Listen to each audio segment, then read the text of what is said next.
What's going on, guys? Today's episode is brought to you by us here at Elevated Lifestyle Lab. We're giving you guys 30% off the entire month of July. Go to elevatedlifestylelab.com, enter coupon code FREEDOM on the checkout screen. Receive 30% off the entire month, guys. Spend over $100. We're going to cover shipping for you, so go check it out at elevatedlifestylelab.com. Enter coupon code FREEDOM on the checkout screen and enjoy 30% off, guys. Really hope you enjoyed this episode. I got to sit down with ultra runner, martial arts, taekwondo master Louis Cocco down in Miami. Had a really good time interviewing him. He talks to us about his 200-mile run that he's going to do inside his karate dojo, which is only about 1,400 square feet for the entire thing, so it's actually smaller for the actual course.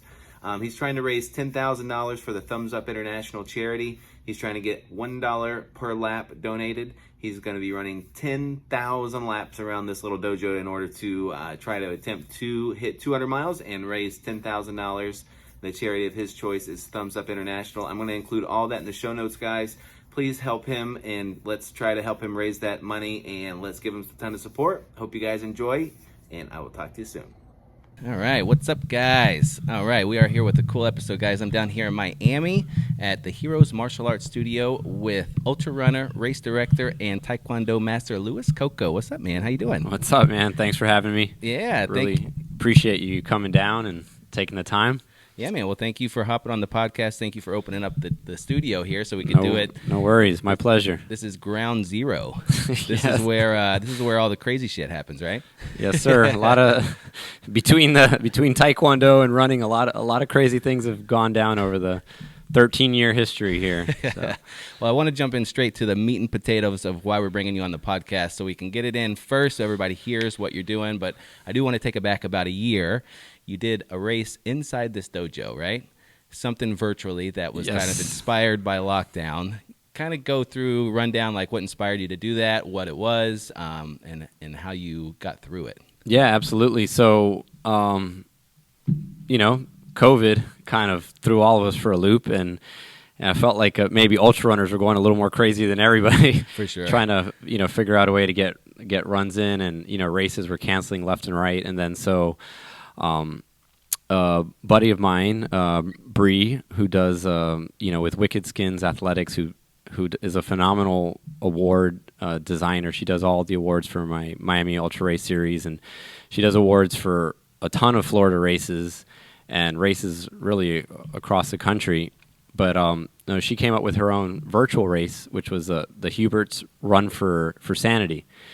And then the format was like, see who could run the furthest. Within, you didn't know how far like everyone else that was registered was running until they submitted their races. So it was kind of a little bit of a game of like chicken, see who was going to throw down a big run first and then go from there. Try to time it out, and throw down your run. But, I had it in my head that it had to be at least 100 miles and, but it wasn't going to be in the studio. I was going to just do a route around the neighborhood or something like that, but that was in the midst of the beginning. This is April of 2020. So it was the height of the pandemic, or, there's still a lot of unknowns about it. Everything was shut down. My business was shut down. A lot of stores and all that was shut down. And so, my wife had some concerns also about me running around and trying to go to like gas stations and things like that to get, fuel and supplies. And we didn't really have a good setup, like logistically how I was going to do it. It was sketchy in April. Things there were still some unknowns. Yeah. So, there's always been some jokes. A lot of my students know I'm an ultra runner, and, we run laps and stuff and training and things like that. And, there's little things have been said in jest or whatever. And that, so at some point, I don't know how it popped in my head, but it was like, oh, I wonder what it'd be like to run 100 miles in here, if it'd be possible. I saw Michael Ortiz do some crazy stuff in, his 102 years or something. Yeah, his apartment, and during the lockdown, and that was, at first I was like, oh my gosh, this is so crazy. Like mind numbing, and like, but then I was really inspired by him, and I was like, I wonder if this is possible, and then I was already being told you're not going to run outside. I wasn't getting all the green lights from home. Like we don't really it's not necessary. You don't need to run a 100-mile race right now. Like, it's not safe. And then I was like, well, fine. I'm going to do it inside the studio. And then it snowballed because, we were in this uncertain time in our business. Our livelihood, had been shut down. A lot of unknowns. What's going to happen? What's our future going to look like? And so, our anniversary is coming up, our 12-year anniversary, and I was like, we've gotten so much from Hero over the years, and it's been such a great part of our lives, and it's provided us with so many, blessings and amazing, memories and things over the years. Why not try to do the 100 in here as a tribute, and the business is shut down at the same, so it was kind of like a resiliency thing. Like, we will not go quietly into the night. Sure. Yeah. So it worked out great. Like, it worked out where I could run it right on our anniversary date. And so it kind of transformed. Cool. Yeah, it wasn't just anymore about like just do the 100 miles. It was sort of like, a tribute to Hero Martial Arts. And then it just kind of snowballed from there. Once I decided on it, like the switch got flipped in my brain, then I was all in, and then I was so enamored by the lunacy of it that it really motivated me. Sure. At first it was like, this is the most ridiculous crazy thing, because I don't even like loops, like in general. Like, I'm always seeking out courses that are like a point to point, like a beautiful scenic outdoor course, like and mountain races too. Like, that was originally my draw to ultra running. So it's funny, like everything, like complete, yeah, like got into road. I live in Miami, so I have to adapt to running roads, and then and then loops, and then now I'm gonna run these tiny little loops in the studio, and yeah, so it. Did it become its own thing, or you still were doing the virtual? No, still, still part of that, still doing that. Still part of the virtual. So I was still trying to top everybody else's run. There was a few runs that put up some big numbers. I think the winning number was Todd. Todd got it. Todd McCauley. Yeah, Todd McCauley. I think it was like 130 something, and there was a few that were just below that. And I was planning for 150. Yeah. But sadly, one of my little puppies. Well, I say puppy, but she was 13 years old. She passed away, like, right suddenly. She was very old, and we knew her days were numbered. But she was fine at home. But I got a call from my wife right, literally a few minutes after completing the 100. That she had passed, and it was so tough because I was riding this big emotional roller coaster of completing the race, or completing the 100 and keep pushing. Now I was like, I was taking my coffee break. I was trying to get psyched up to see, like, okay, how far can I take this, and can I get 50 more miles? Like, would it be possible? But I was committed. I had the time. The family knew I was going to be here for a while, so I was committed to it. But that ended it immediately. I had to get home immediately, and it was I was distraught about that. And then beating myself up over not being there and the whole nine. But yeah, so it was for the Hubert's run, but it kind of became its own side thing. It was like the Hubert's run for sanity, but it was also like the Hero indoor, anniversary run. Yeah, right. Yeah. And I guess that's the cool thing with the virtuals is, like, you can kind of double dip. It's like you're registered for a virtual race, but you're also sort of like doing your own thing and making it work for, satisfying the rules of the virtual race. Sure.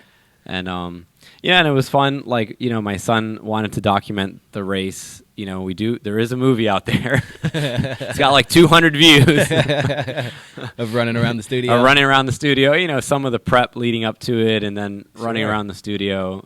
There are a few funny moments in there. Well, how big is the studio roughly? Like, it's 1,400 square feet in total, but it's about 20 feet wide by 70 feet long. But that's including the back office area, the front waiting area. So the actual matted area is 14 meters by just under like 6 meters, right? So crazy. Which basically breaks, like, if you clear like the whole floor and it's empty, and you like run as far wide as you possibly can and not cut the corners, you're looking at about 112 feet per lap. Oh my goodness. So you're looking at about 50 laps per mile. Oh my gosh. Right. So we're gonna get it officially measured and certified by none other than Mike Melton for this go around. The first time, I didn't do that. It was just like Just get it done. Just get it done. It was on the honor code. I was running it. I used my indoor setting on my watch. I had done a ton of test training runs. Where I'd count. I measured the course myself, and I'd count like smaller. I'm not going to count thousands of laps, but I could count to 100 or 150 and see if it was lining up with my watch, and it was always pretty accurate. So I felt confident going based off of the watch. Sure. So that's how I ran it, and then the step count on my watch was pretty consistent with what like a typical 100 would take me step-wise. I think it was somewhere in the range of like 250,000 steps. That's so crazy. Right. It was somewhere, it was a slower 100 for me. It was my slowest 100. Technically still is my slowest 100. Well, comparative, you've done quite a few hundreds. Compared to a point-to-point or a bigger loop, how did this compare? Torture? It was weird. Like I wasn't too mentally, tortured as much as I thought it was going to be way harder, to be honest. Not that it wasn't hard, but I don't know. I was really motivated. And so like, I just found the idea to be so ridiculous that it kind of kept me somewhat motivated. Yeah. And I guess, this is like my home. So, I had all my conveniences here, and then I never listen to music while I run. No? Ever. Well, Wow. Training runs, but not during races. Yeah. I have never listened to music during a race. Interesting. Yeah. So it was different this time because, I'm not on a course, and there's no, like, I'm not listening to the sights and sounds of the course or wherever my surroundings. So I could set up the Bluetooth speakers and play some music. So that was kind of fun, because I've never. Different. Yeah, it was different. So I did, run to a lot of music. So I think that helped kind of keep your me mind away. Yeah, motivated, pumped up. So every once in a while, if I was feeling a little low, and I was taking a break, then I'd play some music or get on Facebook a while. don't run in Facebook. Yeah.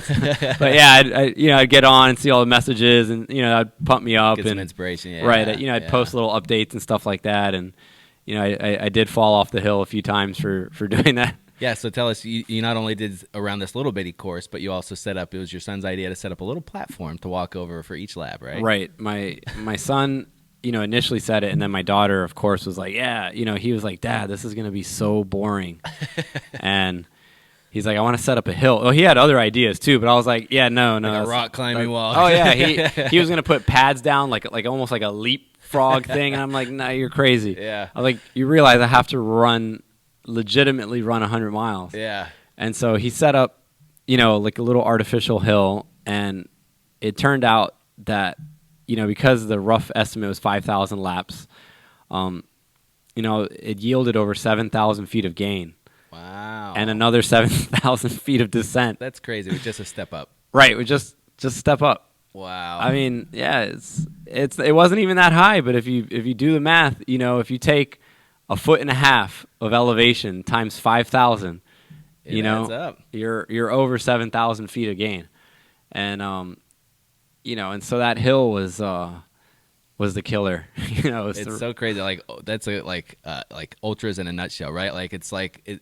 You would think something so small, but when you extrapolate that out over a 24-hour period, It is like compounding. It's just like, oh, like a little blister. Like, no, I'll just wait till the end of the race, and then you do that in an ultra, and like you lost a toe. Like, right? No, exactly. It's crazy. And the funny thing, now that you mention it, is the other component besides the hill that was so difficult was the turns, because since it's very narrow, that had to have been the worst part. The worst part was the turns, actually. Yeah. I think, and that's what I'm most worried about coming up for the 200, and that's actually this time around I have been practicing a little bit. So like I'm actually practicing up my posture while taking the turns, and like what kind of amount of acceleration or deceleration. And it sounds so crazy because I'm gonna have to do it over and over and over again, and I'm sure I will change it up, but I'm trying to find like I guess my most common attack or approach that I'm gonna, like how to shuffle around. how to right, Yeah. exactly. So I definitely have to slow down a bit, which makes it a challenge because I can't really ever pick up speed. Because by the time I come around one corner and get a few strides in, I think I counted as about 10 steps. To the next corner. I get about 10 steps and I have to start crazy. decelerating, Yeah, right? yeah, yeah. And then I'm taking the next corner. So like, because it's a very sharp 90-degree turn, my body, like the way my body kind of leans in, there's a lot of pressure on your hip, your knee, your ankle, your Achilles, all that stuff.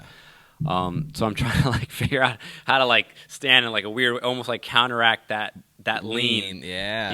And kind of working on the foot placement so that one foot is not, because the inside foot takes a beating on these turns. Even though I'm changing directions every hour, it's like that 1 hour of consecutive turns is just killing your foot. And I never get blisters. I run for Ultra.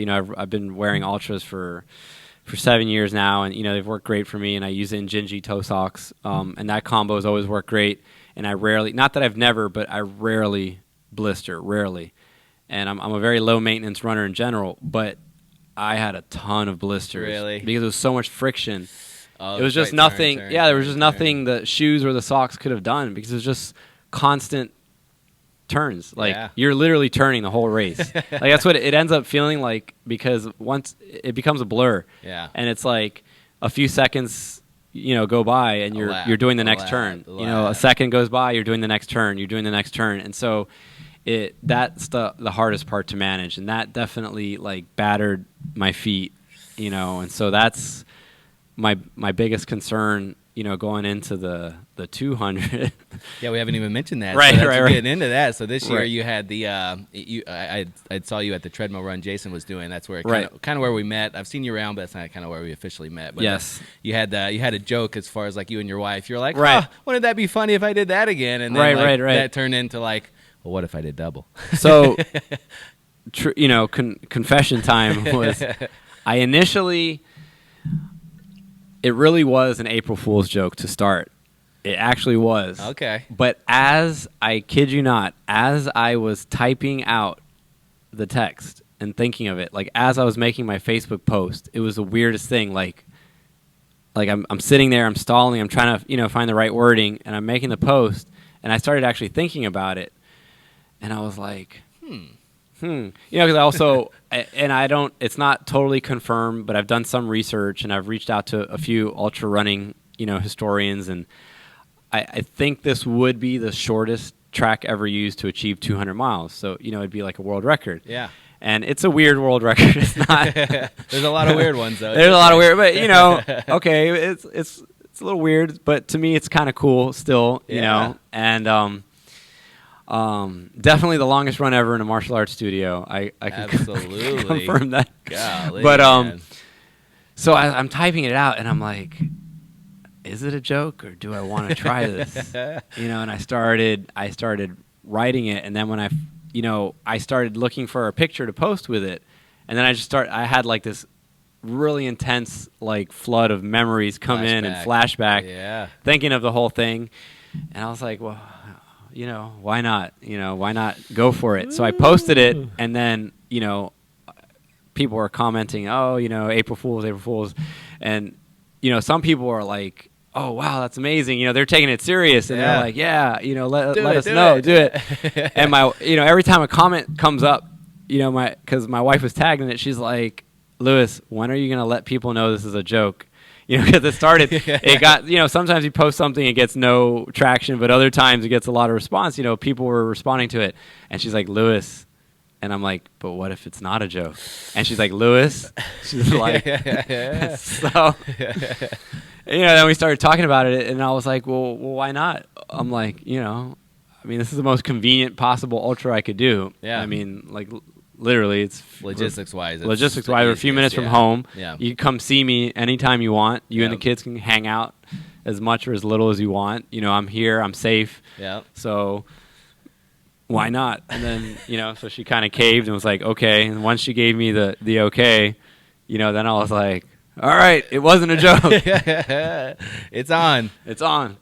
And then, I was like, okay, I definitely wanted to do, I've done a lot of different fundraisers over the years, like Hero Martial Arts, done a lot of different fundraisers, and it's been a little while since I had done one. And I was, I've partnered with different people and groups and stuff like that. And I figured this was a type of weird, odd ball thing enough that it almost just seemed right to try to, plan a fundraiser around this. Absolutely, yeah. And, so last year during COVID, the Miami 100 we had to cancel it because of curfew rules. And, but I was really I know a lot of, I'm not going to get into all of that because there's a lot of races that were canceled. Some were maybe canceled prematurely, some were not, but in general, I always I think of the athletes, the competitors, I'm also a martial art event director, so I'm always kind of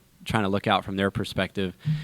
And, people really wanted to race and do something. And I just felt terrible. Like, all these events were just like canceled. And I did not want to cancel. And so,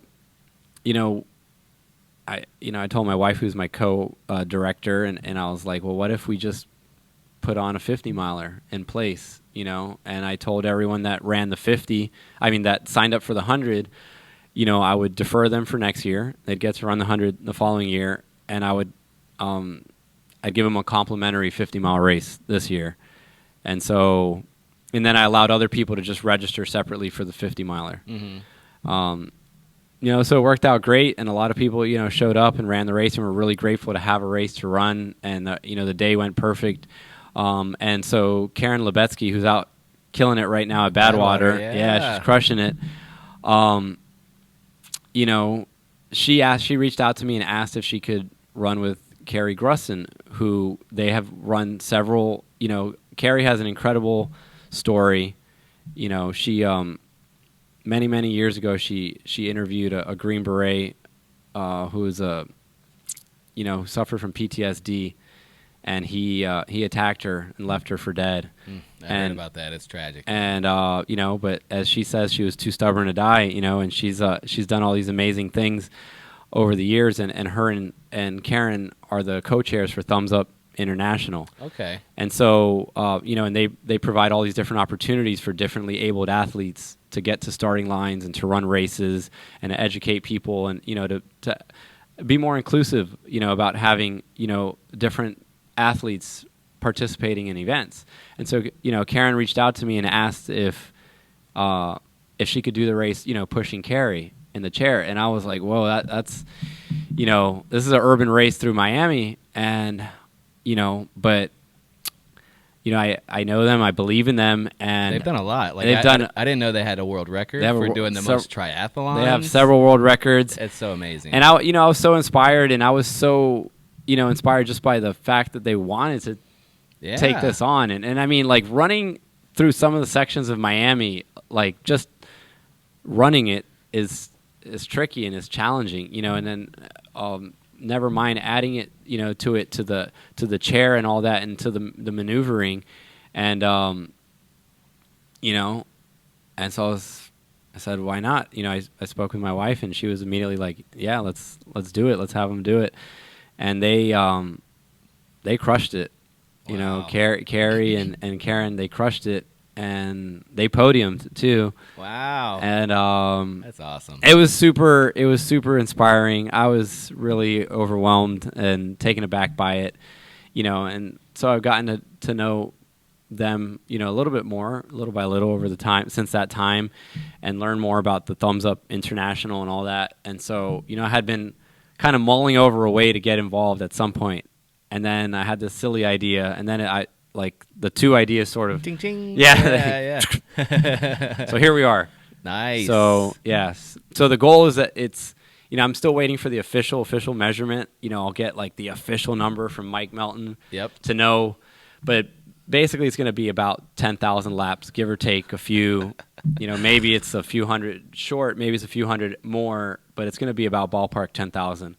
So my goal was to try to get pledges or donations that would, be like, pledge me $1 a lap. Yeah. And then so the goal is to raise $10,000 for Thumbs Up International, and the fundraiser's on its way. It's we rolled it out. It's going. Yeah. The race is It's like 45 days from now. yeah, right? something like that. Yeah, Roughly. it's going to be Labor Day weekend. So Okay. I'll start Friday morning, 8 a.m. September 3rd. The doors are open. Oh, Anyone's welcome man. to come by. Yeah, come show some support. Oh, that's Yeah. cool, man. Well, I'll definitely put the link in the show notes for people to be able to donate and appreciate it. Yeah, to follow along, man. That's awesome. Thank you. 10,000 times around this place. Yeah, so it'll be like 40,000 turns. So Oh my that's going to gosh. be, from an actual like ultra running, ultra running nerd kind of sort of like geeking out over the logistics. That's really my biggest concern is just preparing my body to be able to handle those turns. turns. Have you thought about walking the corners? I mean, Yeah, no, I definitely I've always run walk anyway, so Sure. all my races I attack it with a run walk, and I don't think I'll do it any different. Like I'll probably just run. I'm at least right now, because all plans go to hell anyway eventually. But right now, as I'm sort of concocting this idea in my head, it's to just get in the best shape of my life. Which I'm getting there. I'm feeling really good. I'm feeling strong, and just approach it with the same run walk interval I would do if I was trying to PR a race, like a point-to-point race. Yeah. I'm not going to obviously try to PR this because the nature of the course won't allow that. No. But I'll still run it with that same kind of interval and mindset, and so I won't kind of like just stop and walk a corner just to walk it. But if I'm supposed to be kind of running or gently running through shuffling, just shuffling along, I'm gonna keep that going. And then what do you normally do? You do a minute split, right? You do like 8-2, or what's your something like right now I'm working with 3-7 walk 3 minutes, Okay. and then run 7 okay. minutes. And so I'm gonna test that out this Saturday. Yeah, I'll see you up there. Oh yeah. Octopus 100. Octopus 100. Yeah, That's man. right. Yeah. That should be interesting. Yeah, for sure. I'm looking forward to it.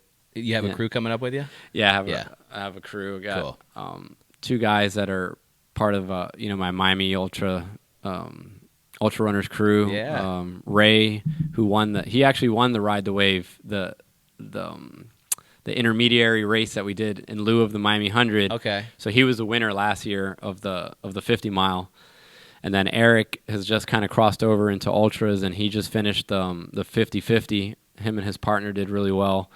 So Eric and Ray are going to crew me, so it'll be a all Miami attack. Yeah. Yeah, I'm looking forward to it. It'll be my first race since I did a 6-day in New Jersey a couple months ago, and it's been my first go around since then. I had some knee issues, so I'm looking forward to kind of getting back out there and kind of wiping that bad shit out of there. Right. No, I hear you, man. Yeah, it'll be cool. It should be interesting. It's like I printed out the directions for it because it's not as simple as like just a point to point where it's like it's a lot of turns, man. I'm like a lot of I turns. printed it out. I have it in like a clear thing just in case. I mean, they say signs will be out there, but it's a lot of directions. The last thing you want to do like 20 hours into running, it's like, do I go left or do I go right? Yeah, no, for sure. I mean, I probably should get on that. I printed it, but I really haven't read it. So Right. I do better kind of like in the clutch. Like, okay, let me speed read this, fresh in the mind, and let's rock and roll. I hear you. I'll be Friday night. I'll be studying Cliff Notes. Oh yeah, Octopus on Cliff the drive Notes. up. Like, Right. Yeah, well, for sure. Well, take me back a little bit. How did you get into ultra running to begin with? So, I think there was like two major factors that contributed. At 2011, I tore my ACL competing in Olympic style Taekwondo. I had a few good runs. I was trying to, it was my dream, like any other young kid's dream, is like, okay, I'm going to make the Olympics and all this stuff. And Sure. I was never too consistent with with competing. I didn't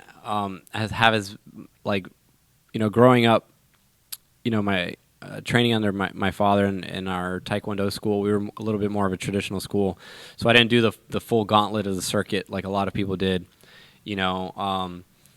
But we stayed active and stuff like that, and do a lot of locals and things like that. But then when as I got older and got together with my wife, she kind of pushed me and encouraged me to like, hey, you should go out there and give it a shot. Yeah. And she was very good at like kind of Pushing you. pushing me and organizing things and figuring out, okay, you got to do this, you know, these are the steps, you know. And so I started getting out and doing nationals and like, you know, international opens and stuff like that, and having some good success. And then 2010, you know, I had a good, I missed the Olympic trials, not that, you know, but the shot to fight for a spot for the 2012 Olympic trials. You know, sudden death overtime. I lost a point there. Oh no. Yeah, and it's, you know, our sport is kind of tricky because you know you have referees and stuff like that, and so it's always debatable. Like, you know, I hit this guy, but we use electronic chest guards now, which are Bluetooth wireless. Okay. So the foot pads have sensors. Interesting. But at that time, it was like the first model that was being used. And so this was like half machine, half man. So you had the machine had to register the impact, and then the referees had to also confirm it. And so I hit this guy, and these things, it's funny because like sometimes you could hit someone like really flimsy, and the machine will like point, boom. And then other times you just murder it. And it, like, I've literally, there was time I've knocked somebody out with a body kick, knocked them out cold, no points. Wow. but they were knocked out. And so, you know, I hit this guy with a pretty awesome back kick, and every one of the judges gave me the point, but the machine did not, you know. And so they didn't. And he got the next point in the next exchange, went on. And, you know, then after that, you know, I was pretty bummed out. You know, my son was just born. It was a lot of stuff going on. He was, you know, he's born preemie. There was a lot of things, you know, a lot of emotional stuff, a lot of stress, you know, but and it was like, okay, you know, 2011 came around, and I was like, all right, well, you know, let's keep pushing. And it was supposed to be a good year. You know, I was probably one of the favorites in my weight class at that year, and then you know, went to state qualifier and was doing what I was supposed to do, winning handily. And then in the last match, the gold medal match, you know, I had a big lead, and this guy, you know, the only thing he could try to do is knock me out in the last few seconds of the match, and all I had to do was step out of bounds and let time expire. But that's not the type of fighter that I am. Sure. You know, so I was like, I'm gonna hit him one more time. So he kind of came charging at me, you know, and I stuck him with one more, you know, cut kick. It's like a stiff jab, like side kick. But, you know, he spun on that, and it was just a weird freak accident. Like the way my foot was kind of suspended in the air and somewhat still like pinned to his body a little bit, you know, and he back kicked me, which is, you know, the most powerful kick you could generate. And his heel hit the outside of my knee and just exploded my ACL. But, you know, at the time it was, you know, a lot of adrenaline and stuff, whatever. I didn't even go down. It was just, he hit me. The time ran out. You know, we shook hands, gave each other hugs. Cool guy. You know, we took our awards. I'm qualified for nationals, whatever. You know, I limped off, spent the rest of the weekend limping around Orlando with the family. And when I got back home, I was like, something's really not right with my knee. I couldn't straighten it or couldn't bend it. It was just stuck in like a, you know, and I'm very stubborn and, you know, have a pretty high pain tolerance. So like I pushed through a lot of things, and I had a private client that he was a radiologist, so worked out pretty well. You know, it was his own business and he's like, let me bring you in, get you an MRI. Yeah. And even though he's like, the way you're moving around, there's no way possible you could be that hurt and this and that. I'm like, I don't know, man. I can't. Doesn't feel right. Yeah.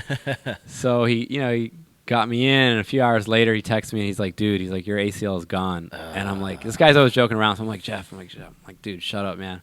And he's like, it's not even there anymore. He's like, it is like exploded, gone, done. And he's like, you know, you need to have surgery.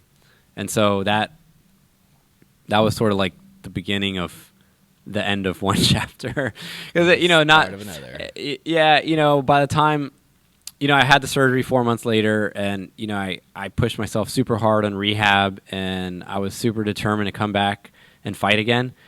But then I realized, and I did 6 months after, which was probably too soon anyway. You're supposed to wait about a full year to fully heal from ACL. But I had a little chip on my shoulder, and it was more like just proving to myself that I could get back out and compete.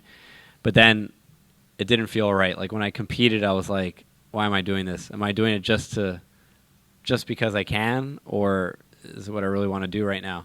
And then around that time, you know, my wife had asked me to train her to do a half marathon. She's not a runner, and she just wanted to Try it out. And she hated running. She wanted to try it, so it was for the Miami Marathon and do the half. And I started working with her, and it was a disaster at first. We were, we worked through some rough points there. Yeah. And but we ended up doing the Miami half together. I paced her, and it was an awesome experience. And up to that, I ran track and cross country in high school, but I've always been a sprinter and a fighter. Sure. I'm not a distance guy. I'm an explosive athlete, a jumper, sprinter, all that stuff. And so running like 3 miles was like a long run, like a really painful long run. Yeah. Like realistically, I'm like beyond 800 meters. I'm like not that competitive anymore, and we had a great time, and I was like, this is awesome. And then she wanted to do another race, and then I also was like, I wonder what I could do in a half marathon. So I did the Key Biscayne half, and I really enjoyed it. And then I just started picking up books on running. And of course, like as cliche as it is, like every other ultra runner, I think it was like I found Dean Karnaz's ultra marathon man. Yep. And I was like, what the hell is this? I've always loved hiking and national parks and like doing, all of the competitive Taekwondo circuit and travel. Before we had kids, we used to do a lot of road tripping and stuff like that. We always go to these amazing places. But then I'm reading about these races that are being held at these places, and I'm like, wait, you could. I'm like, this is amazing because, I want to go like do all this remote wilderness and all this stuff, and kind of like, and so that started my curiosity, and that's how I kind of got into ultra running. So it was a little combination of my wife pushing me to train her to get into doing races, and then me kind of stumbling upon the races, and also it kind of became a little bit of a rehab and a therapy for my knee, after recovering, and then realizing, okay, well, I have my business to run. It wasn't good when my knee, after I tore my knee, like I couldn't really teach and do things the same way. This is my livelihood. So like, is competing as important as running the business and doing all this stuff? And then, I was, my athletes were doing better and better as well. And so I started thinking to myself, maybe this is like my quote unquote destiny. It's like not to reach the pinnacle as an athlete, but maybe as a coach. Yeah. And so like, and I had a pretty good run with my athletes making, national teams and stuff like that. And, and sort of that whole timeline progressed where I was getting more and more into the ultra running. And then it just went like I just stepped off of the abyss and like I just went all the way, like delved all the way down. Yeah, man. I was like, like dabbling in it for a little bit, and then it was just like, yep. I'm at the point of, now the oddities and curiosities, like doing really weird stuff. Oh yeah. Yeah. No, I know that. So. The bug got you. It was the same for me, man. I did like the longest race I think I've ever, or the longest run before I got into it was like 2 or 3 miles, right? Like that was like, oh man, that sucked. And then I did a Spartan mud race, the 5K, so it was like 3.5 miles. Okay. I'm like, this is pretty cool. And then I did the 8 miler, and then it just started from there. Then I did a half marathon, and then I did a 10-hour ultra, and then 20. Boom. Boom. Done. Dude, I love it. Yeah, it's awesome. I love just not only the experience of like getting through the race, but it's the community, right? Right. Like, absolutely. and I was going to bring that up to you because I see you always post, and I imagine, just from experiencing other runners at these ultras, is everybody kind of agrees on the same thing, like the vibe and the energy that you get at these races, the people you meet suffering through all these races together, like it builds like a bond, right? Like you get closer with these people, and I think firsthand, that you started your own like runners group, right? Like you have a crew that you go, I see, on Facebook and stuff, and like that's awesome, man. I love that you got tell me a little bit about the running club. Yeah. The running, it all just kind of, I guess, to me, it's all like one part of one big package, I guess. It's a lot of, I guess if I start thinking about it, I got my hands in a lot of different pots. But, the Miami Ultra Runners, I realized also as being a race director and, kind of kicking off the Miami race series, and then I started getting like local, this will be our fourth year or fourth season, like the Miami. This would have been the fourth Miami 100, but, we had COVID, kind of changed it to the 50K. But this is the fourth year of doing the Miami races. And, we added on the Miami 50-50, and the races are growing, and, they're going really well. And but I'm getting also, over the years, I'm learning there's a lot more local runners than I thought there were, There's and a local ton. ultra runners. There's a ton. You know, like for a while I was like, man, there's no ultra runners in Miami. You know, and then I realized, okay, there's more. There's more than just a few, and then I realized, wait, there's even more than just like, the handful or whatever. And so, I kind of created the group because I figured this would be, everyone's so spread out. Maybe let's have something that we can kind of like, have pride about and like get together, and it can be a hub, for, it's a very inclusive thing. It's for everybody, and it's not even like I tell people all the time, it's like, you may have never even done a 5K yet. You want to come run with the Miami Ultra Runners, let's go. Like, it's all about, people just getting together, getting outside, pushing themselves, training, enjoying some camaraderie, doing, for some people, it's that weekend training is a big push and a big deal for them. Sure. For some of us, it's more like a casual, relaxing, like get together, and that's fine. But I never wanted it to be like some stuffy, like, very strict training routine. It's not like that at all. Our Sunday runs are fun, and the thing is, it's worked out great where we meet and we go over the Key Biscayne Bridge, because since it's and that's a challenge in and of itself. It's it's a nice size bridge, and but it's so gorgeous out there, and it's very motivational as well, because there's a ton of triathletes, runners, cyclists. Miami's got a very active scene. Oh yeah, and so there's a ton of people just out there crushing it. Other people just getting started, and it's great to see. But with the bridge set up, everyone can kind of do their own thing. So like we'll go together, but then if somebody is needs to go slower, they can go slower, and then we're passing each other back and forth on the bridge, so we're all kind of staying together at the end. So you just do up and backs on the bridge? Is that pretty much most of the time.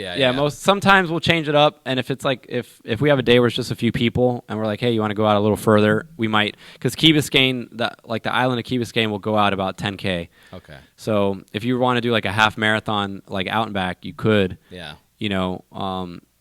And it's just it's really beautiful out there. So, it's there's plenty of places to kind of go and run around and stuff. But the bridge is great. I mean, a lot of people use that bridge for training. It's very iconic. In the history of Miami, like so many great athletes have run that, the Rickenbacker Causeway and up and down that bridge. And it's the only elevation we can find around here. Right. Exactly. Yeah.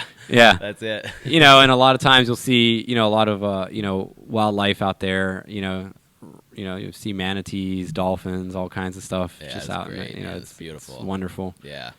And and again, like more and more people, like, well, every other week we might get like a different person that comes out, and maybe they're, they are a Miami ultra runner. They haven't run with the group yet, but they're like, oh, okay, cool. I'm going to come out this time, and there's more of them. So hopefully, after some time, we'll get them all together one day. Sure. Well, I'm sure it helps to have the races too, because you've mentioned a few times that the race director you have two races now, right? Right. Miami 50-50. There's the Miami 50-50, which is, I don't want to choose. It's like choosing over your children, but like.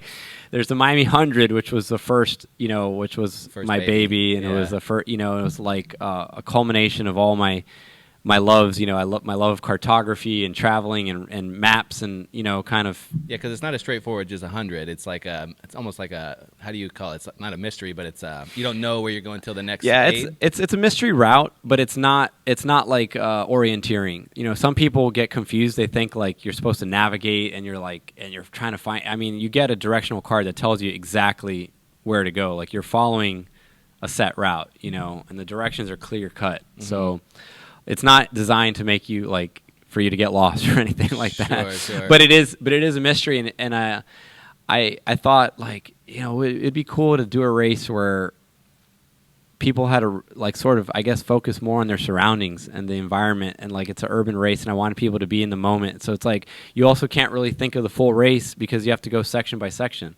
There's 6 sections. So it's total. It would be 7 sections total because there's 6 checkpoints and the finish. Okay. So you can't really worry about mile 100 until you get to checkpoint 1 to get your next section for checkpoint 2. Yeah. So you're really, I feel like psychologically too, it's kind of cool because it breaks the race up, and people, it's almost like you're on like 7 different quests. Yeah. No, it helps mentally. I can imagine how it would work better. Right, and for the most part, people do really well with it. Yeah, sure, every once in a while somebody gets lost or a little messed up, but that happens any race in loop courses with signs. Like people think sometimes, like, oh, this is really tricky, and I'm like, actually, it's less tricky because the signs here, number one, they're not temporary signs, so no one can tamper with them. Like the street sign is permanent. Right. Like there's a giant sign and multiple signs on the street that tells you where you're going to turn. The street name, yeah. And you have a card that tells you exactly where to go. Like you're literally, it's like driving with Siri giving you directions. Sure. Basically. But yeah, you could get kind of in the zone. You're just running. You're not paying attention. And you're just crossing intersections, and you're like, oh crap, I missed a turn. Make that turn, yeah. That kind of thing. But other than that, it's really pretty easy to follow along. Yeah. But the 50-50, it's the same. A cool concept. It's the same format, but it's quickly becoming my favorite. It's really? like, I just love the dynamic. You run it with a partner, and then it's cool because there's a female team, a male team, and then a co-ed team. Obviously everyone's competing against each other, but there are podium awards for each separate category. So there's a lot of opportunity. There's three female positions, 3 male positions, and 3 co-ed positions. This year, the ladies teams just dominated. Really? The first 4 teams that came in were all female teams. So they swept the podium. Wow. They took the first 4 places. Yeah. Sweet. It was pretty awesome. But yeah, it's just a cool idea, and there's no aid. We provide something like ice water at the checkpoints, and maybe like the volunteers, if they want to bring sneak in a little some kind of aid or snack, that's on them. At that point they're being like kind of like a road angel. But really, the way the course description is, it's like you versus a course, and the only thing you can rely on is your partner. And then the other rule that is different from some other races is that there's no individual finishes.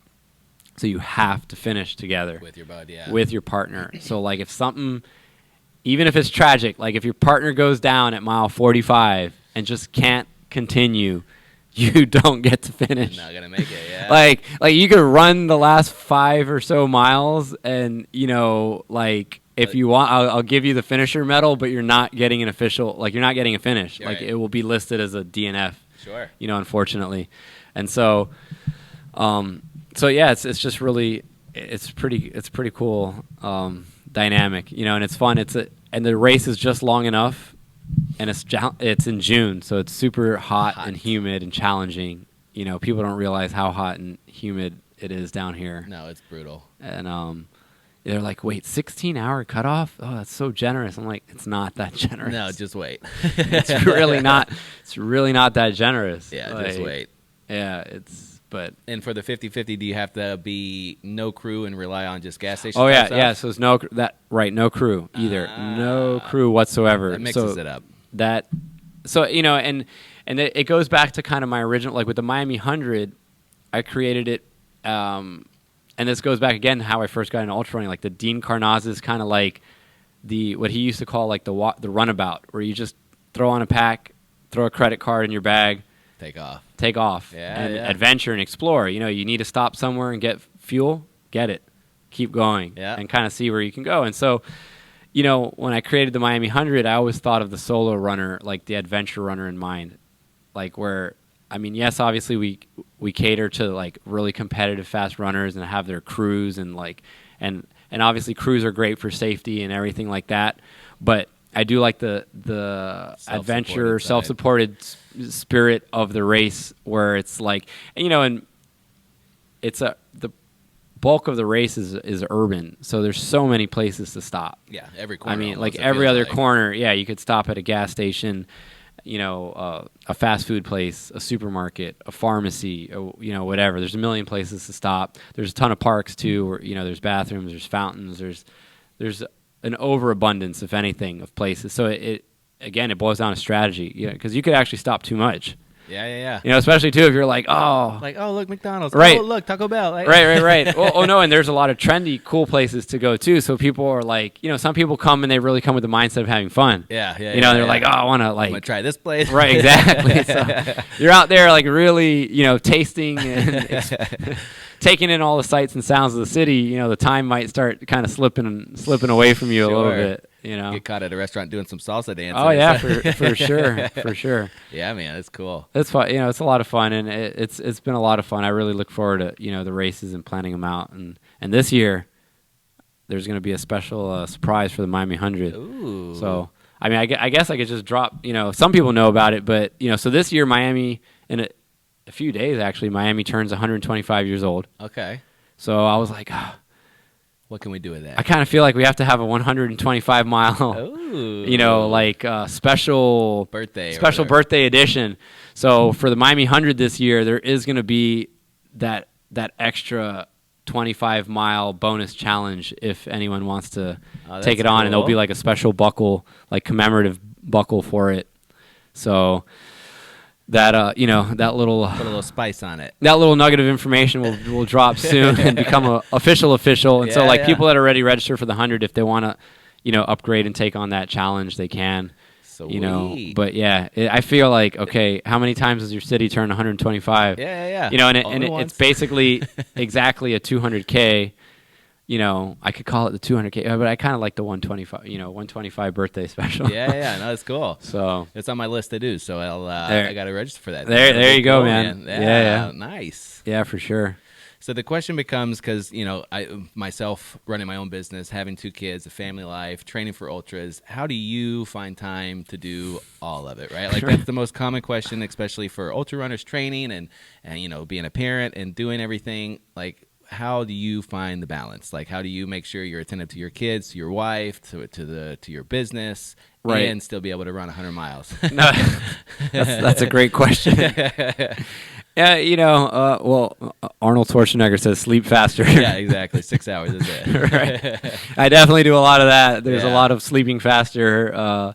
You know, a lot of times where sleep is sacrificed. But no, you know, my wife, you know, really is the key to, I guess, everything working. You know, she runs all the businesses together with me. So, you know, I'm more of the face, but, you know, she does a lot of the, I say a lot, really all of the nuts and bolts. Yeah, the back You know, end stuff. you know, I'm like the communication guy, you know, and the idea guy, but, you know, all like the websites and like registration and all those things and logistics and a lot of that and making sure things work out, you know, and she's so efficient and fast, and having her do it together with me frees up a lot of time for me to do those other things.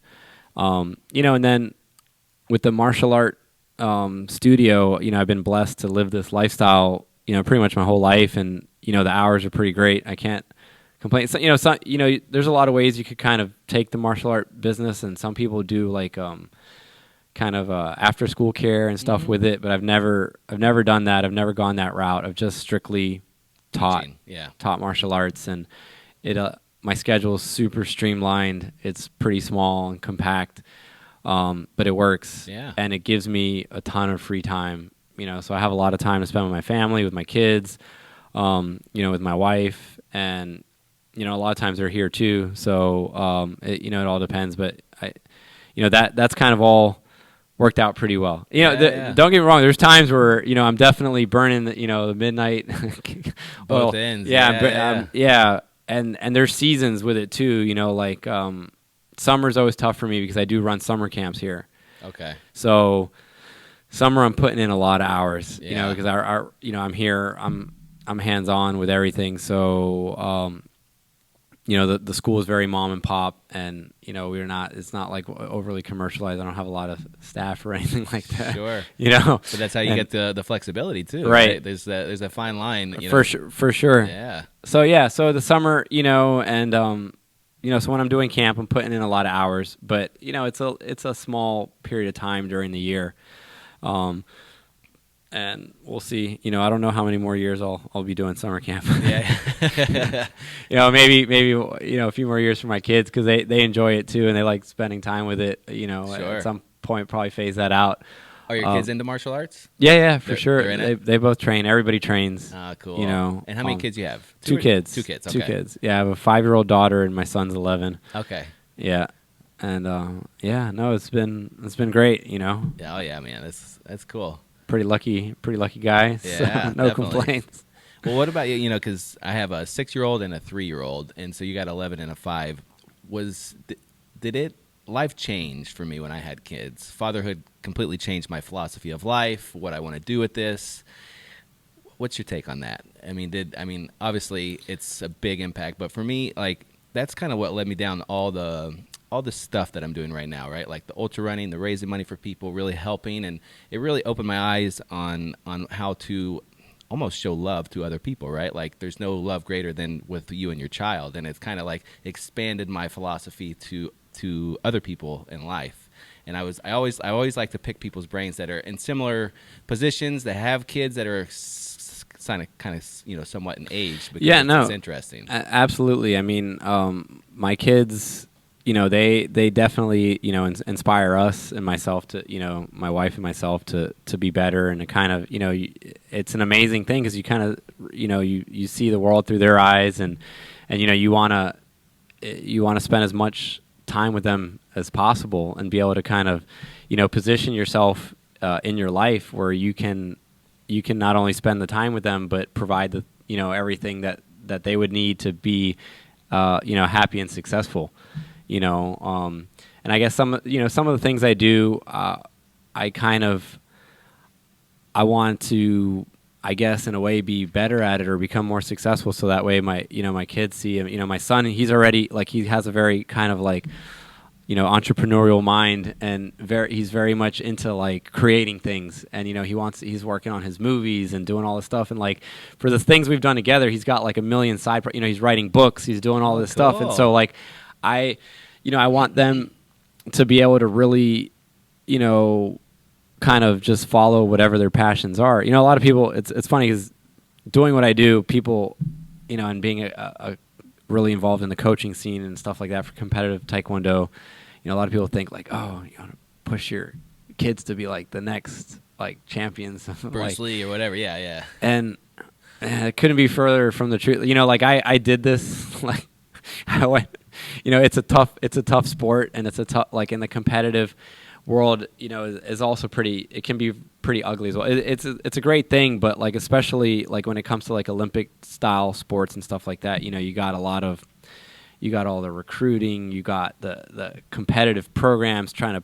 poach like athletes and this, and it gets intense. Yeah. And there's a lot of ugliness to it as well. Yeah.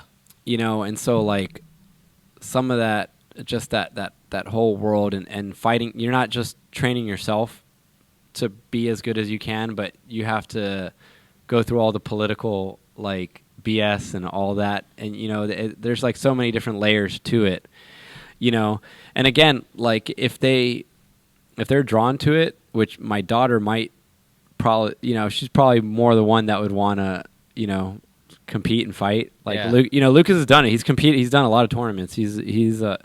We exposed him, you know, very young. He's done all kinds of stuff, and you know, he's also done running events as well. And he likes it. He likes competing, likes doing different things, but it definitely doesn't appeal to him at that level, like where he's going to be like go all out. And, you know, the thing is, you know, I would totally support him 100%, but he would have to be like all in, you know, and there's gonna be no half-assing it, sure, you know. And you know, so Zaylee will have her chance too. You know, she's at an age now where she can kind of get her feet wet and try out a few competitions, and you know, she's pretty rough. She's pretty rough and tumble. You know, she spends all day fighting, you know, sparring with her brother pretty much. So she's definitely got that advantage.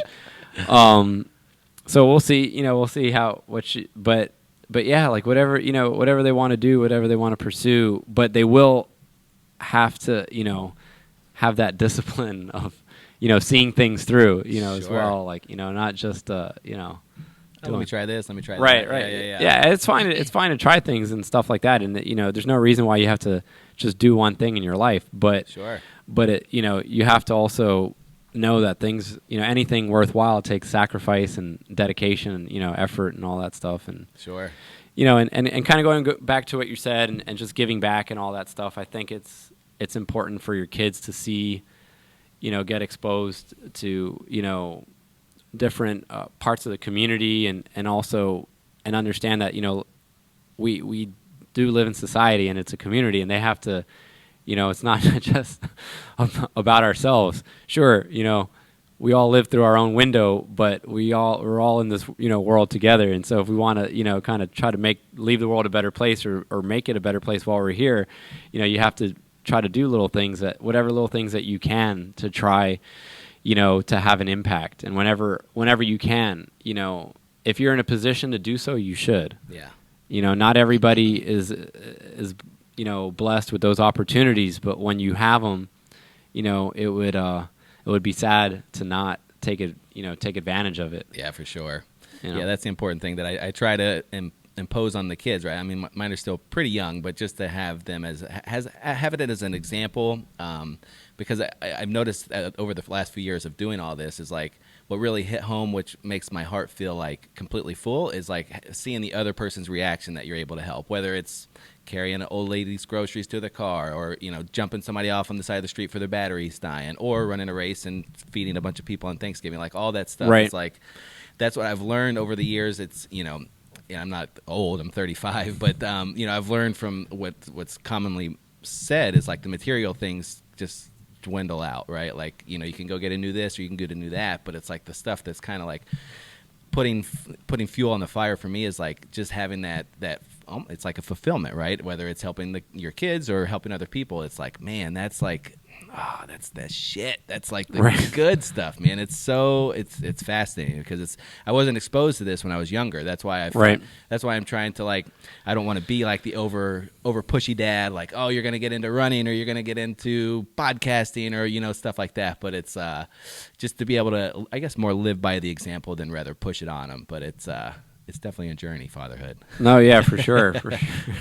Do your kids ever give you shit when you're trying to like teach them the values of what you probably teach in this dojo, or where they're just like, Dad, no, I'm not going to do that. That's like your thing at work. Like, do you get a lot of pushback like that? No, they're pretty good, but I mean, there's definitely, we're just a regular family like anybody else. It's not like we're living some like, super like strict, like robotic disciplinary lifestyle in the home or anything like that. My kids are also homeschooled, so they do. Are, cool. Yeah, they have a lot of freedom in that sense, and there's pros and cons to everything, so that definitely gives them a lot of confidence. Sure. Sometimes too much confidence. Yeah. They feel like they're partners, like in every decision being made, everything that goes on, But, But, it's also great because we get to spend, a ton of time with them, and having the studio is awesome because they get to spend a lot of time in the studio and spend time with other people and, socialize and do all that stuff. And so, they kind of get that component. But yeah, no, they're pretty good. I mean, yeah, there's times when I kind of get on them or, I might talk about, we always talk about self-control. Yeah. Self-control. For sure. Just try to lead by example and show them. Yeah. Right. Well, let's get back a little bit to the racing because I am curious because you obviously live a healthy lifestyle. You train really hard. How do you take on nutrition and dieting? Are you just like eat whatever's in front of you, or you're a little more particular? No, I mean, I'm not. I'm definitely not like some kind of health nut or anything. Like, I mean, I guess it's all perspective. It's all relative, I should say.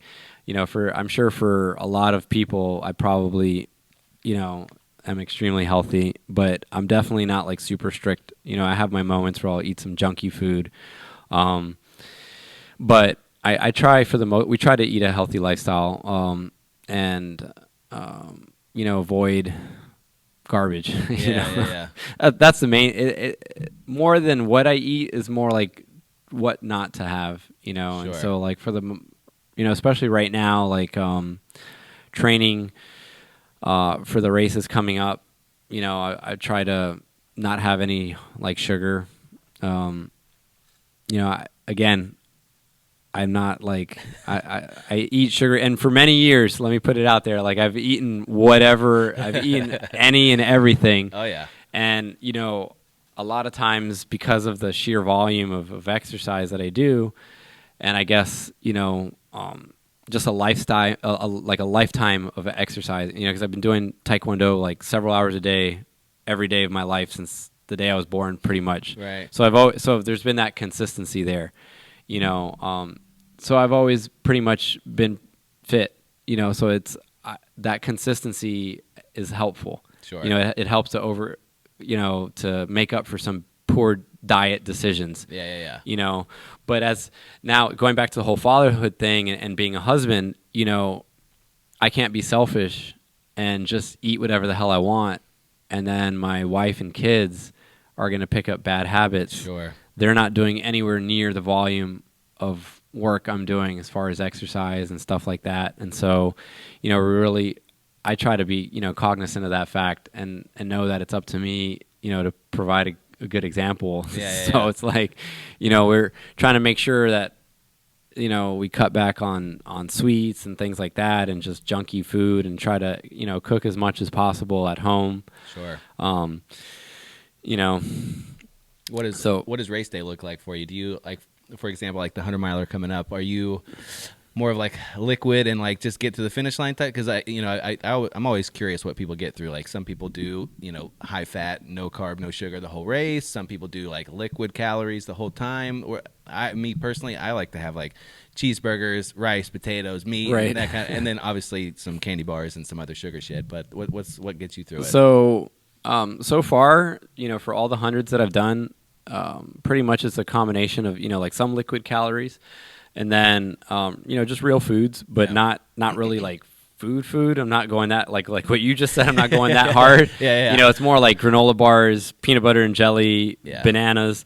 PBJ is like go to. Yeah. Yeah, I think I've been training, like my training for the octopus and getting ready for the 200-miler.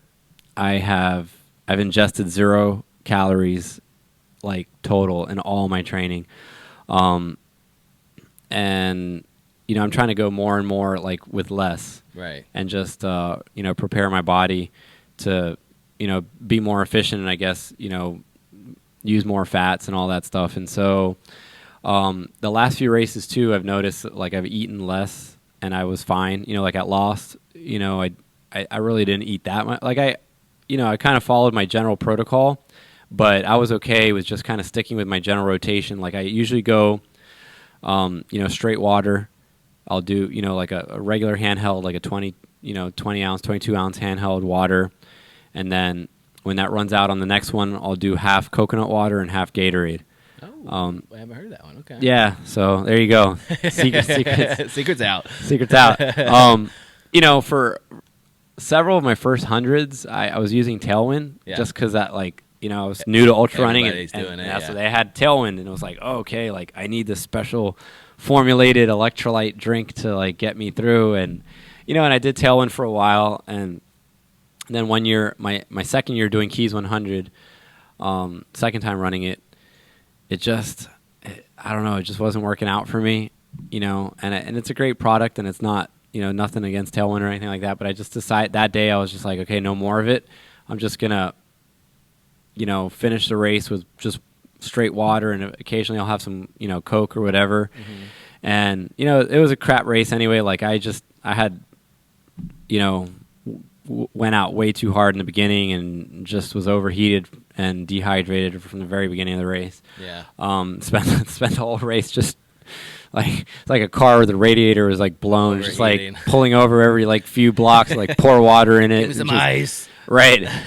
It was terrible, but I got through. But after that, I just looked to try something different, and then that's when I went with coconut water. I've always loved coconut water, and then I was like, I don't need anything fancy. I'll just drink some Gatorade. So for Daytona 100, 2 years ago, I got I had a bunch of water, Coke, Gatorade, and coconut water, and then I had one person, crewing me, and then Scott, and he just mixed the coconut water and the Gatorade, and he was like, I mixed it. I mixed it for you. And then I was like, oh, and Okay. it tasted great. And I was like, it worked. And then I had my PR that race. And then I never, something about the mix of the half Gatorade, half coconut water, you never get tired of either one. Like, I you guess can switch the Gatorade flavor up too. right. To And get, that was the like, thing. some I had like 3 different Gatorade flavors and, the coconut water. And then so he'd, kind of change up the Gatorade flavor, but it was always like roughly half. We're not measuring it with like, but just throw some Gatorade, splash. throw some coconut water, so I'll alternate that and then I'll do water and then just, alternate those. And then every once in a while, like if I need like a kick of caffeine or, you just need a little bit of that carbonated, that Coke, just have a little Coke, shot, a little shot of Coke. And then, rotating like granola bars, peanut butter and jelly, bananas, and pretty much that's it. And then, That's your go-to. like, usually toward the end of the race, I start to crave a little bit more on the salty side. And then so I might have like some chips or something like that. You mess around with the salt pills or tabs. I'll take like a straight, like salt tab, like maybe every few hours, but not too much. Yeah, like yeah. I'm pretty low maintenance. I don't really like when people see my cooler and my setup for like 100-mile race. They're like, Hey, what are you doing? What is this?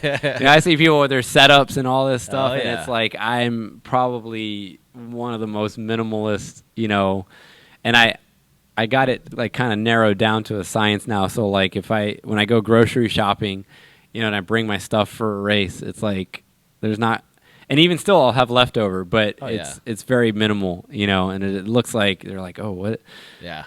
Well, it's like we were talking before we started. It's like the experience of just doing it. After doing it and doing it and doing it, you figure like I was the same way. The first one I did, I mean, I had like everything. I'm like, oh, cookies and candy bars and like just thinking you're gonna want all this stuff, and then the race starts and you're like, I don't feel like any of this. Right. Like, leading up to my first 6 day, I was like training with fruit and with these little peanut butter balls, and so I had that for the race. I didn't touch it one time. Right. Right. So you start to figure out like peanut butter jelly, solid. Give me 10 of those or whatever. Like you kind of just you learn on the fly, and then that's what you figure it out on race day. It's like these like 10 things are gonna do me. Yeah, no, for sure. And I've gone, like I said, I've been trying to cut back more and more sugar as well. Even though again I don't really consume much, but even still I'm trying to cut back some more on that. And so I'm noticing like I keep kind of like changing my preferred like granola bar. Yeah. And then when sometimes I just eat them and I don't even pay attention to like, the nutritional content, but then you realize like, oh man, there's like, 10 grams of sugar in each one of these bars, that's a ridiculous amount. Like why? Oh, yeah. Like it's not, but all food is like that. It's like, and it's terrible. And that's what, the problem with this country in general is like a lot of the food is like everything is just loaded. Oh, completely loaded man. with sugar, and stuff that is marketed as like healthy food is just like loaded with added sugar. Oh yeah, I watched a documentary before where a guy they followed him for X amount of days, and he would just eat regular food, but show like, oh, this barbecue chicken that might be healthy. The barbecue sauce is loaded with like 20 grams of sugar. Absolutely. And it's like these random things you would never imagine For sure. would be flooded with shit. And it's funny, it's like I used to joke back in college like 10 years ago before I got into this, like you buy a box of granola bars, it's like, oh, 90 calories per bar. But then like 6 bars deep, I'm like, oh God, like 500 calories, like 100 grams of sugar. It's like, no bueno. Yeah, that's the thing. Yeah, I was popping those these little bars, and I'm like, okay, it's a granola bar. Like how, it's freaking granola. a little thing, yeah. Yeah, and then it's like 10 grams of sugar, and while it's okay, I'm burning it and I need it, and naturally I'm slightly hypoglycemic to begin with. Like my blood sugar always sits very low, but you just don't need all that, and so I'm trying more and more to find things that are just like easily digestible, but also like, less and less of like sugary stuff, yeah. And that's what I'm learning too, is like doing these races. You mentioned like the electrolyte drink. Like I started same thing with like a common, I forgot which electrolyte drink I started with, but it's all like sugar based, and it was just like I got so burnt out with just like I would get sores in my mouth, like 100-mile race. Yeah, you're drinking for sure. sugar every fill up. You're like, oh, I need electrolytes, and then like halfway through, you're like, I got these freaking sores in my mouth. My stomach's aching. Like, what's going on? And it's like, it's funny. I did the 6-day race in Jersey a few months back, and one of the girl that won in the female category, she was a nutritionist, and I just did a podcast with her, and it was interesting because she was talking to me about like electrolytes, like, you know, like if you just ate like a cheeseburger and a piece of pizza, like you might not need like the salt pill, right? Like you probably just got your salt. Right. Just kind of breaking it down and putting it in more perspective of like, if you're eating like a bunch of food, you might not need like all this additive stuff. Like, I need a salt pill, I need an electrolyte drink, and a cheeseburger. It's like, might be too much, right? And then you notice you start getting puffy. It's like, oh, I got a little too much sodium, right? Like, right. Starts putting in perspective. And it's interesting. She was talking about, if you go to these places where they'll hook you up to a treadmill machine and they put the face mask on, right. I always assumed that was oxygen, but I didn't know it was like a metabolic reader. So it's reading how much sugar you're burning when you hit fat burning and then sugar burn. And it's like, she kind of broke it down pretty cool as far as like, she hopped on it after doing like a 100-miler, and she was basically explaining how, at the end of a race, at the beginning of a race, you might not need as much sugar, right? Like if you're keeping a low heart rate, 120, right. You're just cruising along, you might be more beneficial to have a little bit of fat at the beginning of the race. And she said, try to save like the goos and the sugary drinks and stuff towards the end, because although your heart rate might still be low and you still might just be shuffling along, the stress on your body of running for 20 plus hours is going to automatically want to burn all the glycogen. So she's like, just try to pay, it works out that way, even though you might think, you're still maybe burning fat or, fat burner. She's like, you could be full keto, but your body could be under such amount of stress, like it's just trying to pull glycogen from everywhere. Right. So it was interesting how she broke it down, because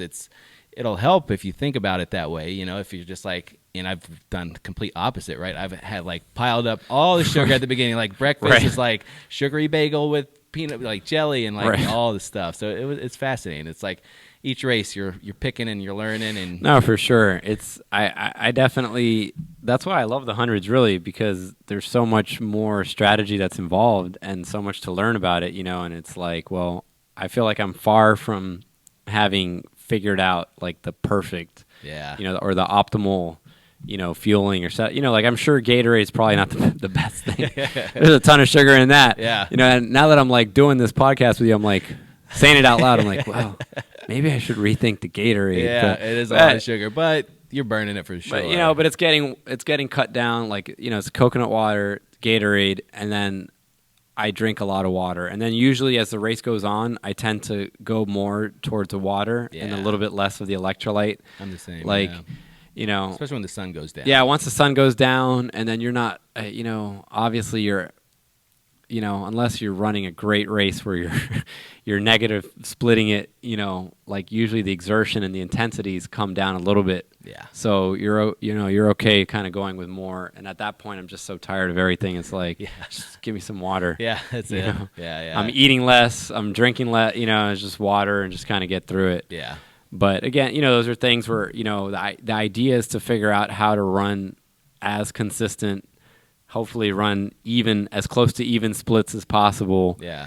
And also with the nutrition, have it optimized where, it's like, you're not overdoing it on any end at any one point, and it's just kind of like exactly what you need to get, to get through. Yeah, it seems like that's the biggest thing, because all the races I haven't done a ton, but over the last few years, it seems like the number one thing that I've seen for people not finishing is stomach issues, nutrition based. So it's kind of, I'm always, looking for suggestions and trying to, obviously everybody's different. Everybody's going to react different to everything, but puts it into perspective. It's like, for me, that seems like it's the number one. No, for sure. I've been very lucky that like I've never had a real stomach issue where it's like, game over. Yeah. I have a pretty solid stomach. So like I can eat too. Like I could eat, in the middle of a race. Like if I had, like you were saying, if I had to eat, pizzas or shit, it might not be optimal, but but it all depends too. Because if it's like, I think if it's really deep into a race, that might just be what you need. When I did when we did Lost, I survived. The biggest thing I did was a carnivore pizza. Oh, okay. Most people look at that and look like, oh my God, you're gonna puke everywhere. But for me, I'm like, oh, this is great. Right. It got me. Yeah, your body's burning like you're like in way in debt calorically. Oh, your body's in so much debt and it's just burning.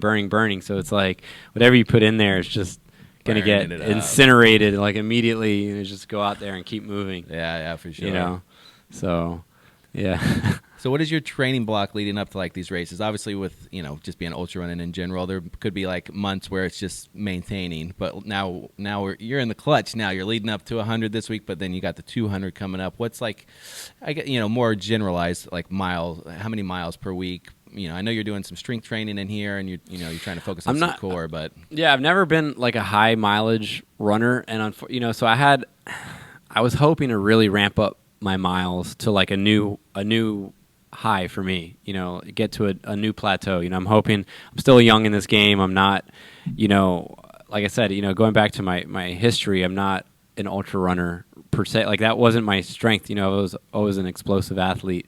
So I'm still trying to convince my body to get better at like long stuff. Yeah. So, but then, the last 300s that I did, which was Lost, Long Haul, and Daytona, I was suffering with a pretty significant foot injury. I got through all of them, but my foot was just killing me, and so I committed to some time off after Lost, and try to get the foot healthy, and then I kind of started picking it back up, and the foot, got better, a lot better, but then it was still like lingering, so, and then, it's like anything else, life, running the businesses, family, this and that. And before you know it, you're like, oh crap, my race is like next week, so, I've had a good solid ramp up, but, really just getting to about, 50, 60 miles a week. But, I do a lot of other stuff as well. So there's a lot of other cross training, a lot of calisthenics and stuff like that. I don't know if playing dodgeball with campers, like an hour a day running around doing dodgeball. It's got to count. It's got to be at least a few miles in there. You're on your feet. Yeah, I'm on my feet all day. Yeah. But I feel, I didn't get in as many miles as I would have liked just because of the injury. But I'm way happier with where I'm at now than I've been like in the last several years because my foot finally feels like really healthy. Is it like an old injury that's acting up, or? Man, I've broken so many bones. Kicking Kicking stuff your whole life, I guess. Doing millions and millions of kicks and landing on, doing jump kicks and landing weird on your feet, and so many little micro injuries and major injuries over the years. It's like there's so much trauma there that, and then add to it running hundreds of miles. 100 miles. Right. So, yeah, and I had some fractures in the foot.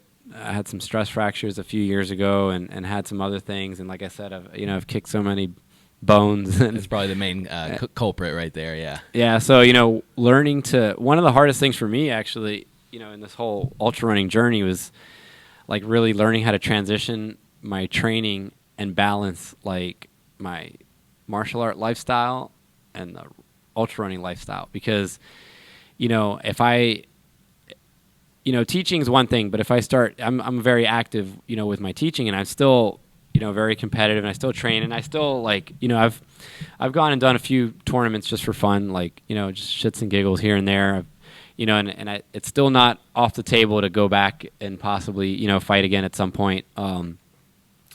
But the training is like way different, and it's so much more demanding, I guess, in a different way on, the explosive training, and like when you're moving your body so violently and you're hitting things like, full force, the amount of trauma on the joints, not just from hitting, but then, the actual action of like, propelling your body that hard and, like doing like plyometric training and all that type of stuff. It's so different. And then you go and you're trying to hit all these long miles, and your body's like, what's going on? F are you doing? What are you doing to me? Yeah. So it's, it's happened a few times where, like I come off of 100 and I think I'm recovered. Like one year I gave we had a seminar, and, I was like 3 weeks removed or 2 weeks removed from 100. And then I was, demonstrating like for this big group, and I completely like pulled my hand, like I had a partial tear in my hamstring because that hurts. I went and I popped the kick up like, like as if I had been just totally warmed up, just doing, kicking around all day, like going through a nice block of kicking, and stuff like that. And, I popped up a really high kick, and man, my hamstring was immediately purple, and that was a whole, that took like almost a year to fully heal. I ran through it. I worked through it. I trained through it, but to fully heal took a long time. Man. And then that body up. Yeah, and so like, and I've done that many times. I've had to learn like, okay, I got to figure out like, again, like, go back to our candid conversation earlier about you can do whatever you want, but you can't do it all. Yeah. So like you got to figure out, okay, if I want to train, I have to find the right amount of intensity where I can get a benefit out of this, but not overdo it and not get hurt. And then you have to prioritize. Okay, so like a few years back, it used to be like, oh, I don't want to run too much because I don't want this to mess up my fighting or my taekwondo. Now it's like, oh, I don't want to kick too hard or go too hard with this because I don't want to mess up my running. Yeah, right? yeah. So I was like figuring out which one is the priority. And there's moments where I'm like, okay, well maybe I'll do XYZ races and then back off for a block and then test my body and see what I could do and like go give myself like a really heavy block like of transitioning my body, and I'll still be running but not heavy long miles and kind of changing things up to be more dynamic and see what I can do. But yeah, man, that's still trying to figure it all out. I'm telling you, man, it's tough because like it's like a long week, like leading up to this race coming up. Like last week, I was only able to get 40 miles a week before 40, and then 6 weeks before that was just like a marathon a week. Like it's 5-6 miles a day. I mean, hitting 40 miles for a week is only about maybe 8 hours of actually running, but then driving to where you're running, showering, getting ready. I mean, it doesn't sound like crazy, but it's like that's like almost maxed out for my time. I wake up. Like we were saying, Arnold's like sleep faster. I'm up at 3 or 4. I'm out getting. I try to do it before my day gets started because once that gets started, it's hard for me to get out like later in the day to run. It's super hard, but it becomes a point of like diminishing returns because I'm the same way like you. I work on my feet all day. I'm detailing cars. I'm out in this heat, so it's like I go run 15 in the morning, then I'm in the heat for 12 hours working. Then I get home. It's like I'm not worth shit to anybody. Like my kid wants to go battle in the room, and he wants to. It's just like I'm dead. So it's like it's such a fine balance, and the same with your body. You're saying like it's used to fast twitch muscle response, and then now you're trying to do a lot. I mean, I wasn't ever fast twitch, but I was like always old school, like lifting heavy, like just having like the physique of like, oh, I got big arms, big chest, right. So it's like it's all my body's still like, what are you doing now, dude? Right. You're still carrying around the same weight, and now you're gonna go run all this time. It's like my body's like same thing. It's like freaking out a little bit, but I see some of these people that are training, like obviously a lot of these people are sponsored and that's all they do but they're putting in like 200 miles a week. I'm like, are you kidding me? Right. It's nuts, man. It's crazy. Yeah. What people No, really I mean, I think there's definitely a law of diminishing return, and there's definitely a such thing as overtraining. Oh yeah. But you got to train before you overtrain. For sure. So, everybody just has to find out, what's right for them. Yeah. And, and you kind of have to know what, everything, I guess with me, having trained athletes my whole life and having trained some world-class athletes and understanding like a little bit about, the different blocks of training and, like the different cycles, like you're on a little micro cycle within this bigger macro cycle, the biggest thing with training is you have to be patient. Yeah. And so a lot of us aren't patient. Yeah. And we want to like see results and we want to see all this stuff now. And so I know, I figure, okay, well, yeah, sure. To some people, like they'd consider me very experienced in ultra running. I'm sure for some that are out there, I'm like, this guy's done nothing. It's all relative. Sure. But for me, I still feel like, I'm just getting into, where I feel like, okay, I've done enough. I've done like 15, hundreds. And I've crewed in some big races. I've done a bunch of different things and RDing. I've had enough experience now where I feel like I'm really fairly saturated and into this sport where I have enough history to go back on and review sort of learn from what I've done and the build up and like where I've gone wrong. And I've, I've done this mistake more than once now, and done this other mistake more than once, and it hasn't worked. And I have a base now, and I'm kind of healthy. So okay, now we got to figure out how to push and like get to that next like plateau. Sure. That's kind of where I'm at right now. Like I'm hoping that, I feel like I'm in a good place right now to sort of push and get to the next. Hopefully the next level. Yeah. I don't know what it is, but I'm trying to get there. Yeah.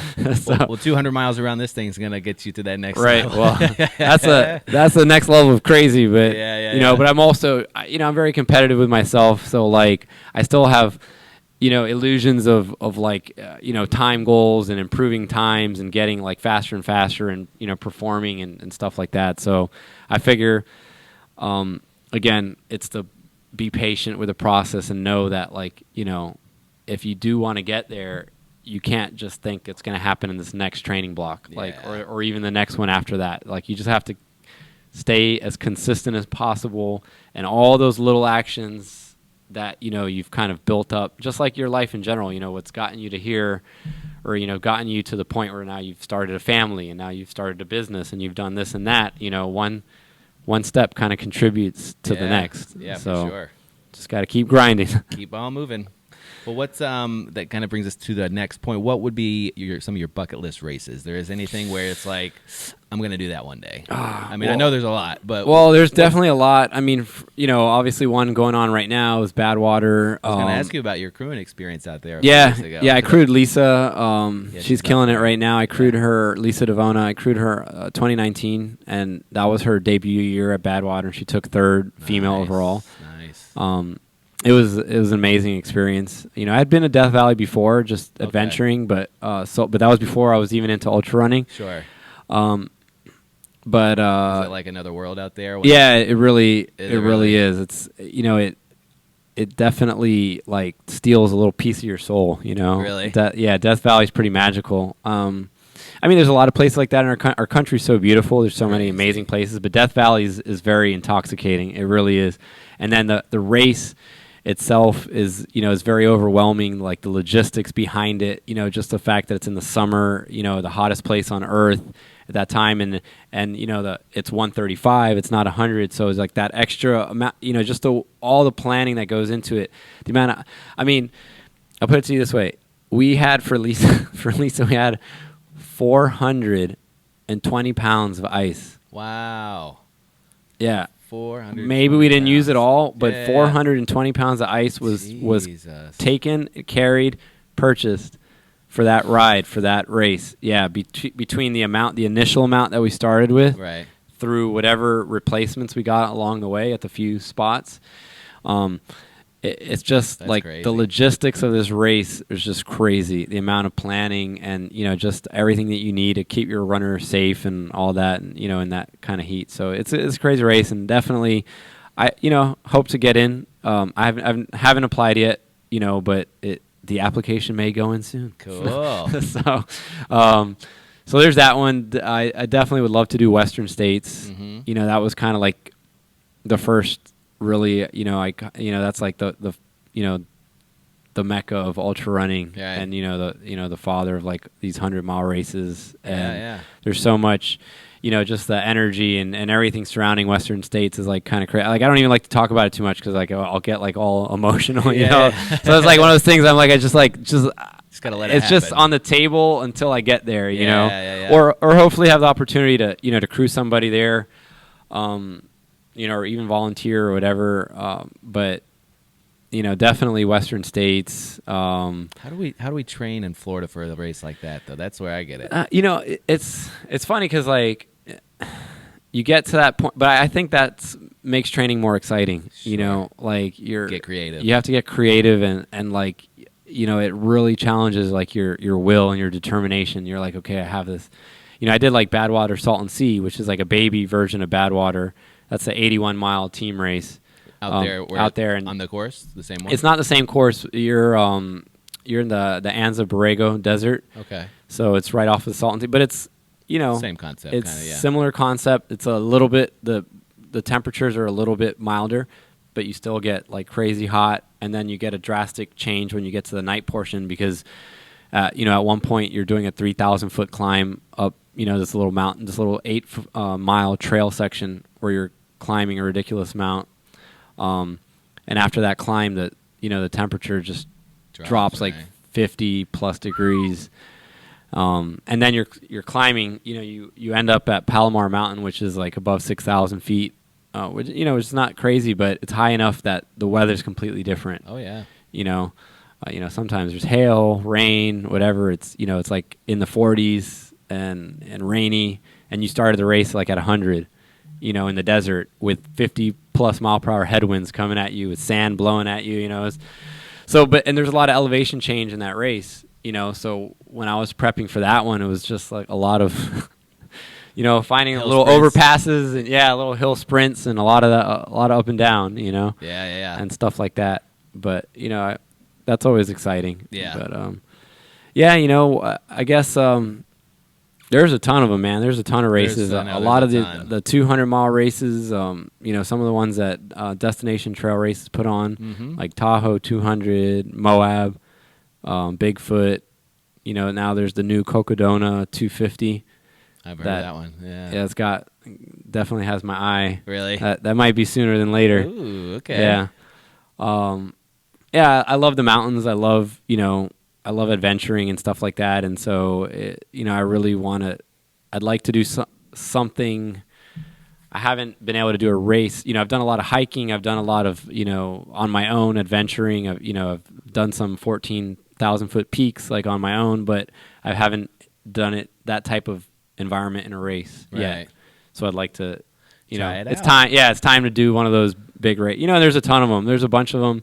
Some of them are harder to get in there, but there is definitely not a shortage of good mountain races out there, and and really challenging races, and so there's a lot of beautiful country to be seen. And have you heard of there's two races? It's the same, I think, director, but there's one. It's called Mana to Mana in Hawaii, and then they do another one in Arizona where it's a 7-day stage race. So it's like 130 miles. It's like 7 stages or whatever. It's all self-supported, so you're wearing your own. Right. Have you heard of that one? No. You'll have to check it out. This is right up your alley. See, there's so much stuff out there. Yeah. It looks really cool because the one in Hawaii, obviously, like you're just saying, it goes up a volcano, down a volcano. So you're dealing with all kinds of temperature changes and weather changes. So yeah, I love that stuff. Like I really like inclement weather. Yeah. I enjoy the challenge. I like it. Whatever Mother Nature throws at you, it's kind of like another race I really want to do is the Arrowhead 135. I've heard of that one. It's like the complete opposite of Badwater. It's the coldest place on Earth, and temps get like they get down to like minus 60. Oh no, thank you. And you gotta pull your pulk the whole way, and there's very minimal amount of like people on the course and all that stuff. It's pretty sketchy, but cold weather, man. I did the 6 day in New Jersey, and I'm such a Florida boy. It got down to like maybe 40. One night it got to 30. Dude, I was frozen solid. Like I wasn't at one point I wasn't able to run anymore through the night, and I didn't bring the appropriate cold gear. Dude, it is brutal, especially after running for days, and then your muscles are just like, yeah, right. No, for sure. It's weird. It's like I know it would be just so extremely difficult, but that's the appeal. About, right? Yeah, that's the appeal to me. And again, I just like I like the challenge of those extremes, like experiencing something so so drastically different than what you're kind of used to, and being out there in that battle, and figuring it out. So, but again, you gotta balance, and you got your family at home, and they're all like, no, we don't. Like, what are you talking about? You're gonna be gone for 2 weeks? What do you? No, mean? it's not even that. It's that. Yeah, they definitely don't like the more dangerous type of stuff. There's always 30,000 feet on a mountain. It's right. like, Right. A little sketchy. So I